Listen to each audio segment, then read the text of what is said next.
என்னை பார்த்தா என்ன லூஸ் மாதிரி தெரியுதா அப்படிங்கிற கேள்வியை கண்டிப்பாக வந்து இப்போ சரவணன் வந்து தங்கமயில்கிட்ட கண்டிப்பாக கேட்டே தீரணும். அதுலேயும் முக்கியமாக 5000 மட்டும்தான் ஆச்சு அப்படின்னு 10 தடவை சொல்லி திருப்பி எல்லாரும் செக் பண்ண சொல்லியும் எம்ஏ முடிச்சிருக்கேன்னு சொன்னவரால் ஒழுங்காக அதை செக் பண்ண முடியல. இதில் உங்கள் அம்மா இப்போ என்ன பண்ணுறாங்கன்னா கேஸ் லைட் பண்ணுறதுங்குவாங்க. அதாவது நான் பண்ணதான் தப்பு, எங்கள் குடும்பத்து மேலே தான் தப்புங்கிற மாதிரி எவ்வளோ கேவலமாக அவங்க பேசினாங்க தெரியுமா? இதுக்கெல்லாம் சேர்த்து வச்சு இப்போ நான் வந்து பணத்துக்காக என் தம்பிகள்கிட்ட போய் கேட்கணும், எங்கள் அப்பாட்ட இப்போ சொல்லவும் முடியாது, அவர் கோவப்படுவார்னு இத்தனை பிரச்சனை இருக்குது.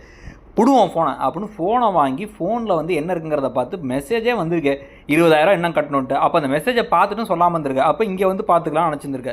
எவ்வளோ பொய் சொல்கிற நீ அப்படின்னு இப்போயாச்சும் கண்டுபிடிக்கணும். இப்படி இல்லாமல் கடைசியாக கதிர் மேலே மட்டும் பழி, திருட்டு பழி, அப்பாவோட பணத்தை எடுத்தாருன்னு சொல்லிட்டு அவர் அற வாங்குறது, திட்டு வாங்குறது, அவமானப்படுறது, அண்ணனை காப்பாற்றுறேன் அண்ணியை காப்பாற்றுறேன் பேர் வழின்னு அவர் மட்டும் தியாகி பட்டம் வாங்கிட்டே இருந்தாருன்னா பார்க்குறவங்களுக்கு கடுப்பாயிடும். இன்னொரு ரோகிணி சிறகடிக்காசை மாதிரி உருவாக்காமல் இப்போவாச்சும் வந்து தங்கமயில் அட்லீஸ்ட் சரவணன் டேச் மாற்ற மாதிரி காமிச்சா கரெக்டாக இருக்கும்னு தோணுது. உங்களுக்கு என்ன தோணுது?